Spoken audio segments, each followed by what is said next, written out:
بسم اللہ الرحمن الرحیم۔ دین اسلام کے خلاف ایسی خوفناک سازشیں ہو رہی ہیں کہ الامان والحدیث کانوں کو ہاتھ لگانے کو دل چاہتا ہے۔ یعنی مسلمانوں کو ناپید کرنے کی، اسلام کو مٹانے کی اس قدر سازشیں گہری ہوتی چلی جا رہی ہیں۔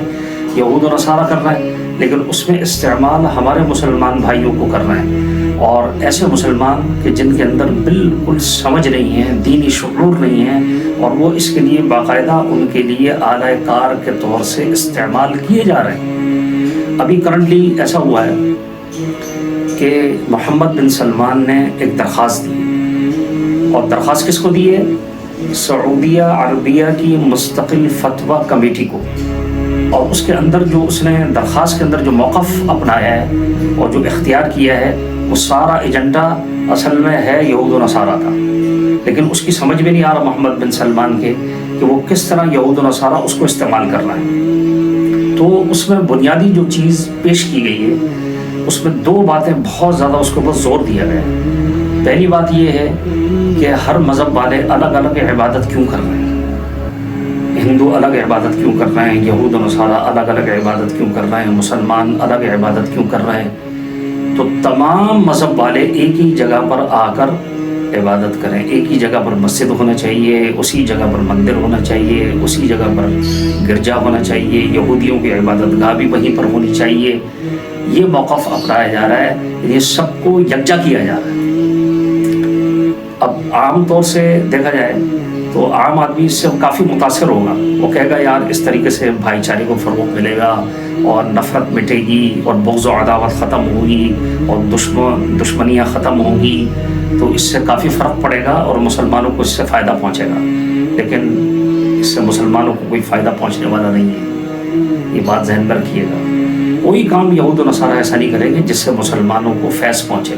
یا مسلمانوں کو کوئی فائدہ پہنچے، ہمیشہ وہ اپنے فائدے کی بات کریں گے۔ وہ آگے چل کر میں اس کا ذکر کروں گا کہ ان کی اصل میں سازش ہے کیا۔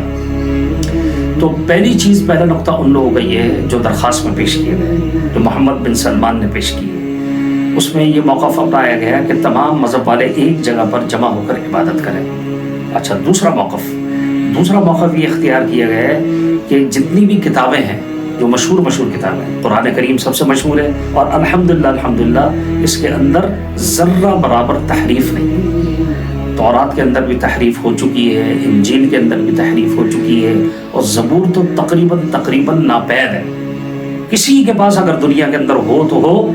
وگرنہ کہیں پر اس کا وجود نہیں ہے، وجود رہا ہی نہیں۔ تو اب ان کا کہنا یہ ہے کہ قرآن کریم، تورات اور انجیل، ان تینوں کتابوں کو ایک ہی جلد میں شائع کیا جائے، الگ الگ شائع کرنے کی کوئی ضرورت نہیں ہے،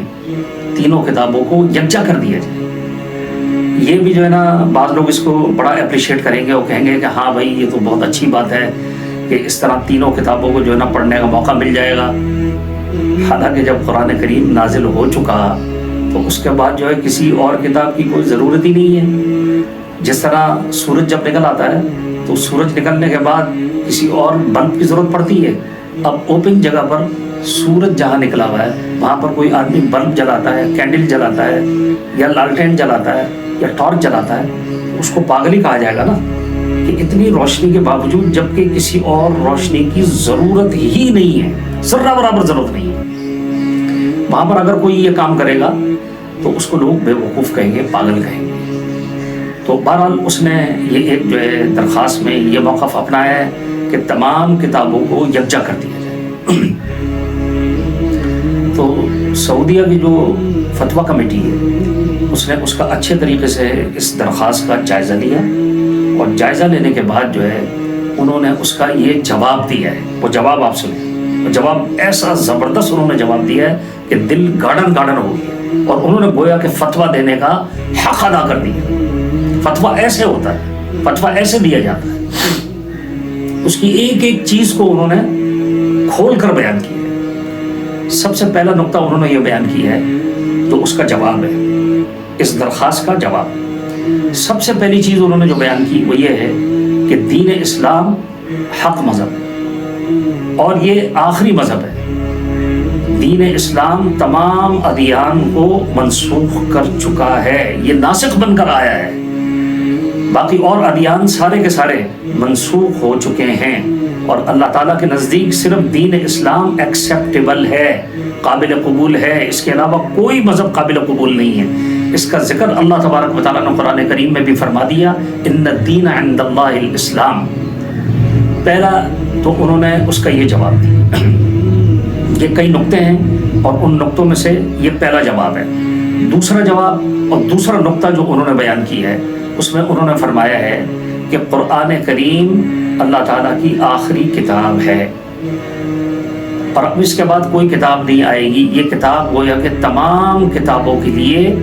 ناسخ بن کر آئی۔ جس طرح دین اسلام تمام مذاہب کے لیے ناسخ بن کر آیا، تو اسی طریقے سے قرآن کریم تمام کتابوں کے لیے ناسخ بن کر آیا۔ یہ تورات کے لیے ناسخ بن کر آیا، یہ انجیل کے لیے ناسخ بن کر آیا، یہ زبور کے لیے ناسخ بن کر آیا۔ جتنی بھی کتابیں ہیں، جتنی بھی کتب ہیں، کتب سماویہ، ان تمام کے لیے یہ ناسخ بن کر آیا، اور باقی تمام کتابیں ہو چکی ہیں اب منسوخ۔ پھر اس کے بعد ایک بات انہوں نے اور بھی بیان فرمائی، اس میں انہوں نے فرمایا کہ قرآن کریم کے اندر ہی یہ مذکور ہے کہ ان تمام کتابوں کے اندر تحریفات ہو چکی ہیں، تبدیلی ہو چکی ہے۔ اس کا ذکر اللہ تبارک و تعالیٰ نے اپنی پیاری کتاب کے اندر بیان فرما کر مسلمانوں کو اس بارے میں آگاہ کر دیا ہے، اور مسلمانوں کو متنبہ کر دیا ہے کہ اب کسی اور کتاب کی اس لیے ضرورت نہیں پڑے گی کہ باقی تمام کتابوں کے اندر تبدیلیاں ہو چکی ہیں، تحریفات ہو چکی ہیں، اور قرآن کریم اسٹل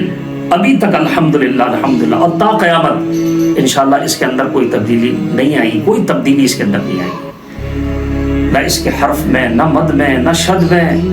نہ اس کے الفاظ میں، نہ اس کے حروف میں، کسی چیز میں کوئی تغیر و تبدل آنے والا نہیں ہے انشاءاللہ۔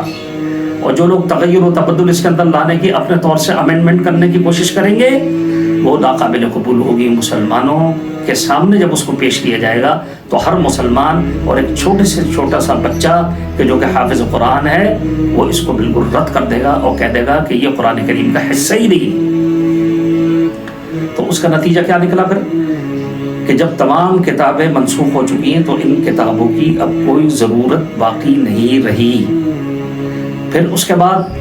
حضور پاک صلی اللہ علیہ وسلم کے بارے میں لکھا ہے انہوں نے، فتویٰ کمیٹی نے، کہ حضور پاک صلی اللہ علیہ وسلم آخری نبی ہیں، آپ صلی اللہ علیہ وسلم کے بعد اب کوئی نیا نبی نہیں آئے گا۔ یہ اس بات کو بھی برملا اور ڈنکے کی چوٹ پر انہوں نے بیان کر دیا ہے۔ اس کے علاوہ اس کے اندر یہ بھی انہوں نے لکھا ہے کہ اگر کوئی بھی آدمی دنیا کا کسی بھی مذہب والا ہے، اگر وہ اسلام قبول نہیں کرتا، چاہے وہ یہودی ہے یا نصرانی ہے یا ہندو ہے، کسے باشد کسی بھی مذہب والا ہے، اگر وہ اسلام کو قبول نہیں کرتا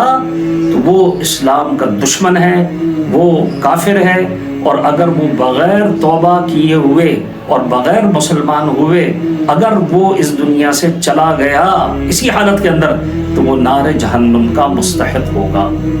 یہ برملا انہوں نے اس بات کو بیان کر دیا۔ اس کے علاوہ اب آپ آ جائیے اس دعوت کی طرف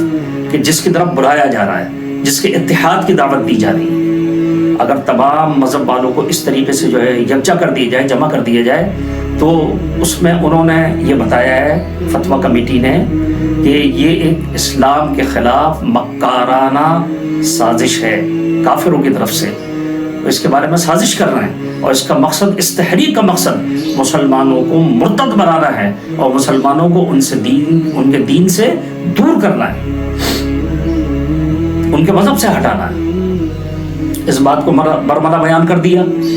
اس کے علاوہ اس دعوت کا اثر یہ ہوگا کہ جتنی تحریکات چل رہی ہیں جہاد فی سبیل اللہ، اور اس کے علاوہ جتنی دینی تحریکات ہیں، ان کو زبردست ناقابل تلافی نقصان پہنچے گا، کیونکہ ظاہر بات ہے کہ جب سب آپس میں کلوز ہو جائیں گے، سب جو ہے نا آپس میں ایسے باہم شیر و شکر ہو جائیں گے، تو پھر کفر کی تو نفرت ہمارے دلوں سے نکل جائے گی نا، پھر تو وہ ہمارے گویا کے بھائی بھائی بن جائیں گے، وہ تو ہمارے دل کے دوست بن جائیں گے۔ حالانکہ دل کا دوست بنانے سے قرآن کریم میں اللہ تبارک و تعالیٰ نے کفار کے بارے میں یہ فرما دیا، ان کو کبھی بھی دل کا دوست مت بنانا۔ تو اس کا ایک بھیانک اثر یہ ہوگا کہ مسلمان جو ہے جتنی تحریکات لے کے چل رہا ہے ان سب تحریکات کو ناقابل تلافی نقصان پہنچنے کا خطرہ کیا بلکہ یقین ہے کہ ناقابل تلافی نقصان ان کو پہنچے گا ہی پہنچے گا۔ اس کے علاوہ اگر کوئی مسلمان اس تحریک کو کہ جو کہ محمد بن سلمان نے پیش کی ہے، تو وہ تحریک اگر کوئی مسلمان فروغ دیتا ہے یا اس کی دعوت دیتا ہے تو اس کے بارے میں فتویٰ کمیٹی نے یہ فتویٰ دے دیا ہے کہ ایسا آدمی دین اسلام سے باہر ہو چکا، وہ مرتد ہو چکا ہے، اس کا اسلام سے کوئی تعلق نہیں ہے۔ اس کے علاوہ انہوں نے عام آدمی کو بھی کہا ہے کہ ان کے سیمینارز میں، چاہے آپ اس دعوت کو فروغ نہ دے رہے ہوں، لیکن ان کے سیمینارز میں، ان کی مجلسوں میں اور ان بیٹھک کی جگہوں میں آپ اگر جا کر شامل ہو جائیں گے تو یہ شامل ہونا، یہ شرکت کرنا بھی آپ کے لیے ناجائز ہے۔ یہ فتویٰ دے دیا ہے۔ اب اتنا جامع اور مکمل فتویٰ آ گیا ہے اس پر کہ دل گویا کہ گارڈن ہو گیا، اور سعودی فتویٰ کمیٹی نے گویا کہ فتویٰ دینے کا حق ادا کر دیا ہے۔ اب یہ ہر مسلمان کی ذمہ داری ہے کہ اس میں ہر مسلمان ایک دوسرے کو آگاہ کرے اور اس تحریک کی جو خوفناک باتیں ہیں ان باتوں سے سب کو